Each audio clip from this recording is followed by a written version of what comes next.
চলুন ওই যে লাইরি বাবার আশ্রম।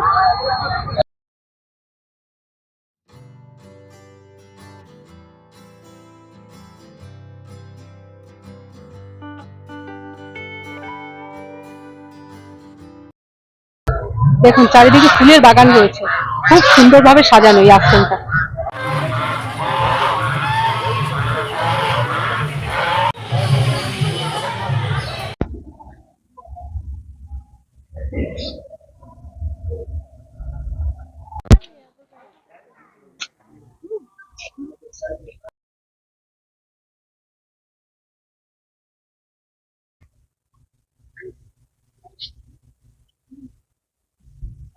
এই হলো গায়ত্রী আশ্রমের গোশালা, খুব সুন্দর। আপনারা গায়ত্রী আশ্রমে আসলে এই গোশালায় ঘুরে যাবেন, দেখবেন গোমাতাদের, খুব ভালো লাগবে। এটা হলো শরৎচন্দ্রের পৈতৃক ভিটে, খুব শান্ত স্নিগ্ধ জায়গা, খুব নিরিবিলি, খুব সুন্দর। এটি হলো এই যে শরৎচন্দ্র স্মৃতি মন্দির, বা এটা হচ্ছে লাইব্রেরি। হ্যাঁ, এখন লাইরি বাবার আশ্রমে এসেছি, এবার ভেতরে ঢুকবো। চলুন ওই যে লাইরি বাবার আশ্রম। কত মানুষ এসছে দেখুন, কত অটো, চারিদিকে অটো টোটো লাইন রয়েছে। এখানে অনেক মানুষ এসেছে, পিকনিক করছে, সবই আপনাদের দেখাবো। এটি হলো লাহিড়ী বাবার আশ্রমের মূল প্রবেশদ্বার। প্রবেশদ্বারটি খুবই সুন্দর। লাহিড়ী বাবার আশ্রম দর্শনের সময় হলো সকাল 10টা থেকে 12টা, বিকেল 4টে থেকে 6টা।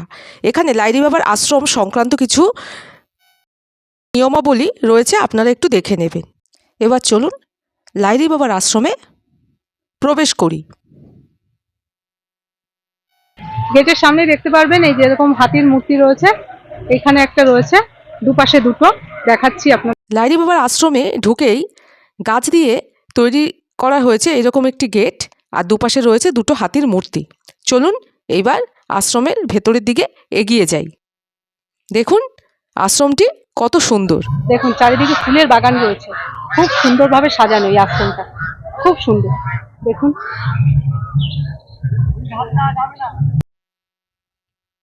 লাহিড়ী বাবার আশ্রমের ভেতরে দেখতে পাবেন এই রকম সুন্দর ফুলের বাগান, মাঝখান দিয়ে রাস্তা, আর দুদিক দিয়ে রয়েছে সারি সারি ফুলের গাছ। দেখতে খুব সুন্দর লাগছিল। আপনারাও গেলে এই সৌন্দর্য অবশ্যই উপভোগ করবেন। আরও একটা সুন্দর জিনিস আছে, আপনাদের দেখাচ্ছি। ফুল গাছের পাশ দিয়ে রয়েছে হাঁস ও টার্কি মুরগি। সাদা রঙের হাঁসগুলো কিন্তু দেখতে অপূর্ব সুন্দর লাগছিল, আর কালো রঙের টার্কি মুরগিগুলো কিন্তু ভালো লাগছিল দেখে। আপনারাও গেলে অবশ্যই কিন্তু এই হাঁস ও টার্কি মুরগি দেখবেন। ফুল গাছের পাশ দিয়ে কিন্তু রাখা আছে, দেখতে খুব সুন্দর লাগছিল। অনেক মানুষ দাঁড়িয়ে দেখছিল, আমরাও কিছুটা সময় এই হাঁস টার্কি মুরগি দেখছিলাম, ভালোই লাগলো। আশ্রমের ভেতরে এই রকম একটি দুর্গা ঠাকুরের মূর্তি দেখতে পারবেন। এটি টেরাকোটার তৈরি। এটি আশ্রমের সৌন্দর্যকে আরও বাড়িয়ে দিয়েছিল। দেখতে পাবেন এই রকম সুন্দর একটি ঝর্ণা। লাহিড়ী বাবার আশ্রমে আপনারা চাইলে থাকতেও পারেন, তার ব্যবস্থাও এখানে আছে। দেখুন এই যে ঘরগুলো দেখা যাচ্ছে, এখানে থাকা যায়। আমরা কথা বলে জানলাম যে এখানে অনেক মানুষই রয়েছে। আপনারাও চাইলে এখানে থাকতে পারেন। এখানকার পরিবেশ খুবই সুন্দর। এটি হলো লাহিড়ী বাবার আশ্রমের উপাসনা ঘর। দেখুন লেখা রয়েছে উপাসনা ঘর। এখানে রাধাকৃষ্ণের সুন্দর মূর্তি রয়েছে। এখানে দেখুন কৃষ্ণ ঠাকুরের আরও একটি মূর্তি রয়েছে। এই উপাসনা ঘরটিও খুব সুন্দর। লাহিড়ী বাবার আশ্রমের এই জায়গাটিকে দেখুন কি সুন্দর করে সাজানো হয়েছে। লাহিড়ী বাবার আশ্রম কিন্তু খুব বড়, আপনাদের অনেকটা সময় লাগবে দেখতে। আমরা জানুয়ারি মাসে গিয়েছিলাম। 25শে ডিসেম্বর থেকে এই আশ্রমটিকে সুন্দরভাবে সাজানো হয়। আপনারা ডিসেম্বর জানুয়ারি মাসে গেলে আশ্রমটিকে এইভাবে সুন্দর সাজানো অবস্থায় দেখতে পাবেন। দেখুন, এই জায়গাটিতে বিভিন্ন রকম মূর্তি দিয়ে সাজানো হয়েছে। কত মানুষ ভিড় করেছিল এই জায়গাটিকে দেখবার জন্য। আর এই ডিসেম্বর জানুয়ারি মাসে কিন্তু অন্যান্য সময়ের তুলনায় ভিড়টা বেশি হয়। আমরাও অনেকটা সময় এই জায়গাটিকে দেখলাম, বেশ ভালো ছিল। ডিসেম্বর জানুয়ারি মাসে এখানে মেলার মতো নানা রকম দোকান বসে। এটি হলো চারুকল্প হ্যান্ডিক্রাফট। আমরা এর ভেতরে ঢুকলাম। এখানে নানা ধরনের জামা কাপড় কিনতে পাওয়া যাচ্ছিল। আপনারাও ডিসেম্বর জানুয়ারি মাসে আসলে এই রকম নানা রকম দোকান দেখতে পাবেন। চাইলে আপনারা আপনাদের মন পছন্দের জিনিস এখান থেকে কিনে নিতে পারেন। এছাড়াও দেখতে পাবেন বেশ কয়েকটি খাবারের স্টল, যেখানে নানা রকম খাবার বিক্রি হচ্ছিল। বহু মানুষ এখানে ভিড় জমিয়েছিল। দেখুন, সবাই বসে খাচ্ছেন। সুন্দরভাবে খাবারের ব্যবস্থা করা হয়েছে। এটি একটি টি স্টল। এই টি স্টলটিও খুব সুন্দরভাবে সাজানো। এখানেও বসে আপনারা কিছুটা সময় কাটাতে পারেন, চা খেতে পারেন। এখানে ভোগের জন্য রান্না বান্না করা হচ্ছে, দেখাচ্ছি আপনাদের। লাইরি বাবার আশ্রমে অন্নভোগ পাওয়া যায়। ভোগের মূল্য জনপ্রতি 80 টাকা। এই জায়গাটিতেই ভোগের জন্যে রান্না হচ্ছে। বহু মানুষ এখানে ভোগ খায়। দেখুন, এই যে চেয়ার টেবিলগুলো রয়েছে, এখানেই মানুষ বসে ভোগ সেবা করেন। আপনারাও চাইলে এখানে ভোগ খেতে পারেন। খাবারের মান ভালোই। আচ্ছা, লাহিড়ী বাবা নাকি মানে আরো অন্যান্য জায়গাও ঘুরেছে? ভালো লাগলো, মানে কেমন লাগলো? আচ্ছা, মন্দির তো বন্ধ আছে। কোথা থেকে এসছেন? হ্যাঁ, ওতে হুগলিতেই বাড়ি। ঠিক আছে, চলুন এবার লাহিড়ী বাবার আশ্রমের ভেতরে যে মন্দিরটি আছে সেখানে প্রবেশ করি। এইখান দিয়েই মন্দিরে প্রবেশ করতে হয়। দেখুন, কত মানুষ মন্দির দর্শনের জন্য এগিয়ে যাচ্ছে। আমরাও এগিয়ে যাই। চলুন। লাহিড়ী বাবার মন্দিরটি কিন্তু অপূর্ব সুন্দর। এইভাবে লাইন দিয়ে মন্দিরে প্রবেশ করতে হবে। আমরা যখন লাহিড়ী বাবার আশ্রমে আসি তখন 12টা বেজে গিয়েছিল, তাই মন্দির বন্ধ হয়ে গিয়েছিল। তাই আমরা কিছুটা সময় অপেক্ষা করলাম, আশ্রমটিকে ঘুরে ঘুরে দেখলাম। 4টের পর আবার মন্দির খুলেছে। এইবার আমরা মন্দির দর্শনের জন্যে এগিয়ে যাচ্ছি। দেখুন, কত মানুষ এখানে এসেছেন। ওই দূরে দেখা যাচ্ছে শ্বেত শুভ্র সুন্দর মন্দিরটি। অবশেষে লাইন পেরিয়ে আমরা লাহিড়ী বাবার আশ্রমের এই সুন্দর মন্দিরটিতে প্রবেশ করি। এই হলো লাহিড়ী বাবার আশ্রমের মূল মন্দির। এই মন্দিরটি দেখতেই কিন্তু বহু মানুষ এখানে আসে। সারা বছরই লাহিড়ী বাবার আশ্রম খোলা থাকে, মন্দির দর্শন করা যায়, কিন্তু ডিসেম্বর জানুয়ারি মাসে সবচেয়ে বেশি ভিড় হয়। আর আশ্রমটিও সুন্দরভাবে সাজানো থাকে। তবে এই মন্দিরের ভেতরে কিন্তু ক্যামেরা অ্যালাউড নয়, তাই ভেতরটা আপনাদের দেখাতে পারলাম না। দেখুন, দূর থেকে মন্দিরটি দেখতে অপূর্ব সুন্দর লাগছে। মন্দিরের যে কারুকার্য সেটা কিন্তু দেখবার মতো। আর মন্দিরের ভেতরটাও খুব সুন্দর।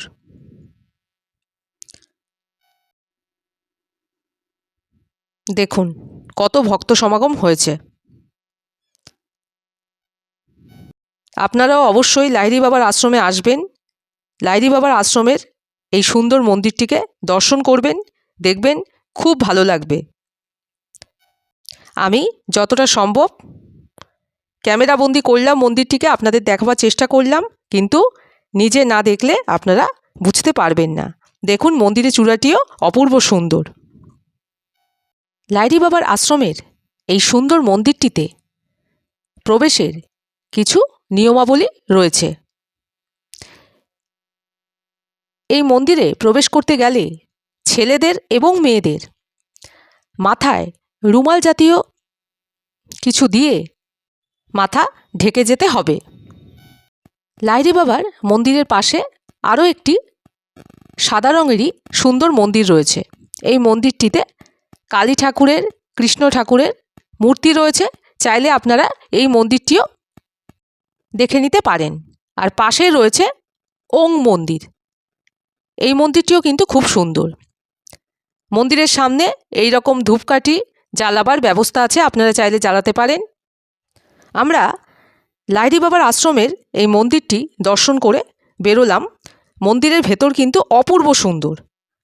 আমাদের দর্শন খুব ভালো হয়েছে, আমি, বাবা, মা সবারই দর্শন খুব ভালো হয়েছে। আপনারা আসলেও এইভাবে দর্শন করবেন, আশা করি আপনাদেরও খুব ভালো লাগবে। এবার চলুন ধীরে ধীরে মন্দির থেকে বের হই আর সামনের দিকে এগিয়ে যাই। লাহিড়ী বাবার আশ্রমের বাইরে বেরিয়ে এসেছি। এখানে আপনারা চাইলে পিকনিকও করতে পারেন। এখানে বেশ কয়েকটি পিকনিক স্পট রয়েছে। দেখুন, এখানেই মানুষ পিকনিক করে। আপনারাও চাইলে এখানে পিকনিক করতে পারেন। খুবই ভালো পরিবেশ। লাহিড়ী বাবার আশ্রমের বাইরে এরকম অনেক অটো বা টোটো আপনারা দেখতে পাবেন। আপনারা চাইলে হুগলি জেলার অন্য কোনো দর্শনীয় স্থান বা ব্যান্ডেল স্টেশনে চলে যেতে পারেন। আমরা যেহেতু অটো রিজার্ভ করেছি, সেই রিজার্ভ অটোতেই পরের গন্তব্যে যাব। আমাদের পরের গন্তব্য গায়ত্রী আশ্রম। আমাদের রিজার্ভ করা অটো গায়ত্রী আশ্রমের দিকে এগিয়ে চলল। এটিও ব্যান্ডেলের অন্যতম দর্শনীয় স্থান। এটা হচ্ছে গায়ত্রী আশ্রম। গায়ত্রী আশ্রমের ভেতরে গিয়ে আমি আপনাদের দেখাচ্ছি, চলুন। এটি হলো গায়ত্রী আশ্রমের মূল প্রবেশদ্বার। প্রবেশদ্বারটি খুব সুন্দরভাবে তৈরি করা, দেখবার মতো। দেখুন, লেখা রয়েছে অখিল বিশ্ব গায়ত্রী পরিবার। আপনারা ব্যান্ডেল ট্যুর করলে অবশ্যই এই গায়ত্রী আশ্রমে আসবেন। চলুন এবার আশ্রমের মূল প্রবেশদ্বার দিয়ে আশ্রমে প্রবেশ করি। আশ্রমটি কিন্তু বেশ বড়, তাই এখানেও কিন্তু আপনাদের অনেকটা সময় হাতে রাখতে হবে। আশ্রমের পরিবেশ খুব সুন্দর, শান্ত। আপনাদের অনেকটা সময় কিন্তু এখানে থাকতে ইচ্ছে করবে। আমরাও বেশ খানিকটা সময় এখানে কাটাই। এই আশ্রমে নানা রকম মূর্তি আপনারা দেখতে পাবেন। বেশ কিছু মন্দির দেখতে পাবেন, যেগুলো কিন্তু খুব সুন্দরভাবে তৈরি করা এবং দেখবার মতো। আমরা ঘুরে ঘুরে ধীরে ধীরে এই আশ্রমটিকে দেখি। দেখুন, কত বয়স্ক মানুষও এই আশ্রমটিতে এসেছে, বেড়াতে এসেছে। তাই আপনারাও অবশ্যই আসবেন, খুব ভালো লাগবে। দেখুন এই জায়গাটি কত সুন্দর। বিভিন্ন বিখ্যাত মনীষীদের নিয়ে এই জায়গাটি তৈরি করা হয়েছে। শ্রীরামকৃষ্ণ সহ বিখ্যাত মনীষীরা রয়েছেন।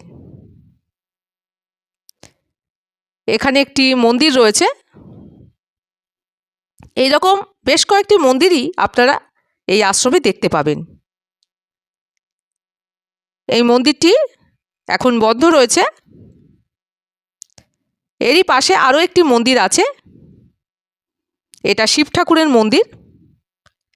একটা সুন্দর শিবের মূর্তি এইখানে আমরা দেখতে পেলাম। আপনারা আসলেও কিন্তু এই মন্দিরগুলো ঘুরে ঘুরে দেখবেন।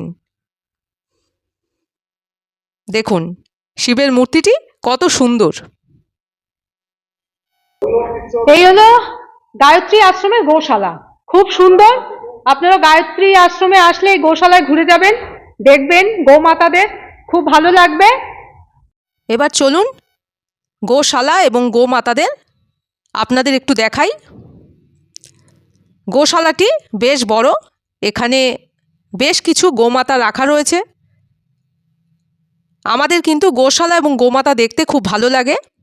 আপনারাও আসলে এই জায়গাটা দেখবেন, গোমাতাদের দেখবেন, খুবই ভালো লাগবে।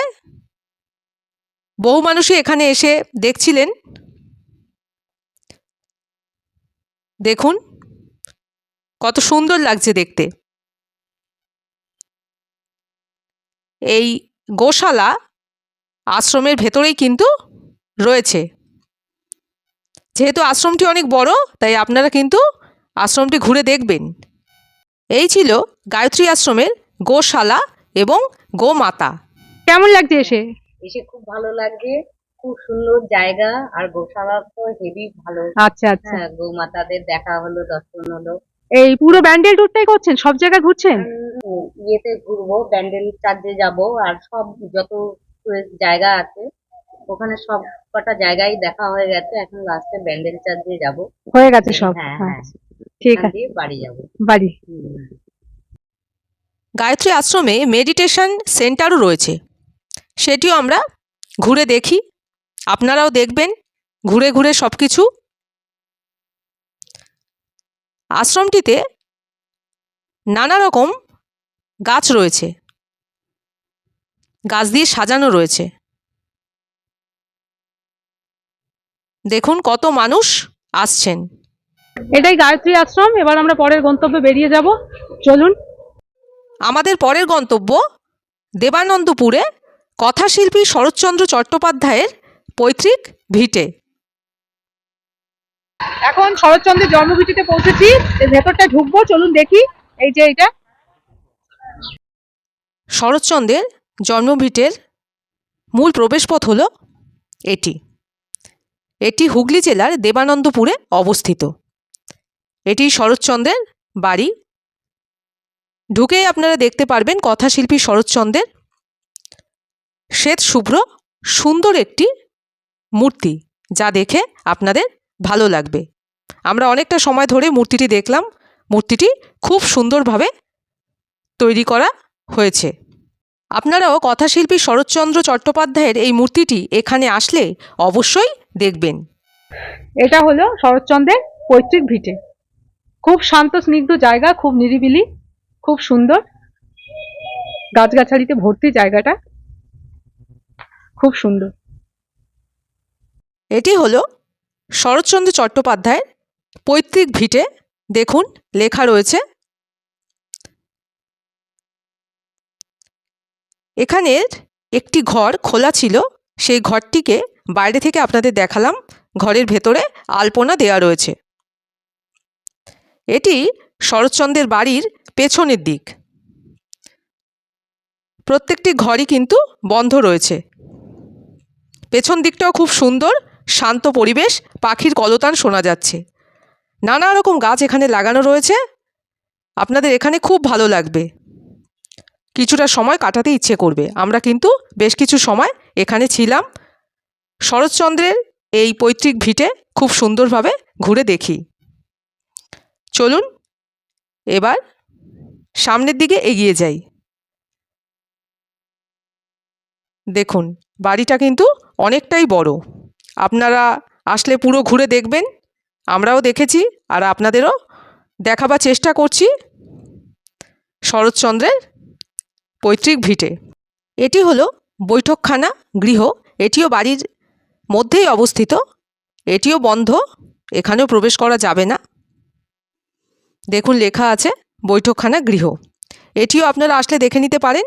আমরা দেখলাম। এই হলো পৈতৃক ভিটে, আর এখানে একটা লাইব্রেরি আছে, দেখাচ্ছি আপনাদের। এটি হলো এই যে শরৎচন্দ্র স্মৃতি মন্দির, মানে এটা হচ্ছে লাইব্রেরি। হ্যাঁ, এই যে এই জায়গাটা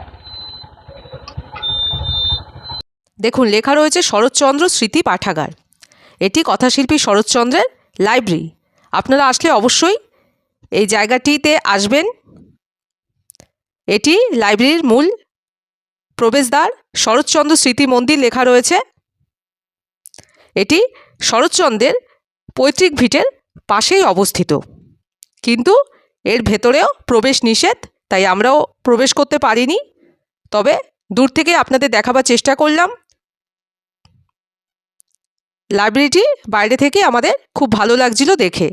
এই যে এই জায়গাটা লাইব্রেরি, এই জায়গাটা বন্ধ আছে এখন, তাই আমরা ভেতরে ঢুকতে পারলাম না। এই যে এটা তো উঠে পড়লাম, এবার যাব ব্যান্ডেল স্টেশন। মোট 6টা জায়গায় আমরা দেখলাম, এবার ব্যান্ডেল স্টেশনে যাব। আমাদের রিজার্ভ করা অটো এগিয়ে চলল ব্যান্ডেল স্টেশনের দিকে। ব্যান্ডেল স্টেশনে পৌঁছে গেছি, পেছনে দেখতে পাচ্ছেন ব্যান্ডেল স্টেশন। এই হলো ব্যান্ডেল জংশন স্টেশন। ব্যান্ডেল স্টেশনটিও খুব সুন্দর আর অনেকটাই বড়। সকালবেলা এই ব্যান্ডেল স্টেশন থেকেই আমরা ব্যান্ডেল ট্যুর শুরু করি। মোট 6টি জায়গায় আমরা ব্যান্ডেলে ঘুরি। এটি আমার ব্যান্ডেলের দ্বিতীয় পর্ব। প্রথম পর্বে হংসেশ্বরী মন্দির, ব্যান্ডেল চার্চ ও ইমামবাড়ার ভিডিও রয়েছে। ভিডিও লিঙ্ক আই বটনে দেওয়া রইলে আপনারা একটু চেক করে নেবেন। এখান থেকে ব্যান্ডেল লোকাল ধরে এখন নৈহাটি, আর নৈহাটি থেকে বাড়ি। তো এই ভিডিওটা এখানেই শেষ করছি। ভিডিওটা ভালো লেগে থাকলে লাইক, কমেন্ট, শেয়ার আর অবশ্যই সাবস্ক্রাইব করে দেবেন। সবাই খুব ভালো থাকবেন। ভিডিওটা এখানেই শেষ করছি। টাটা।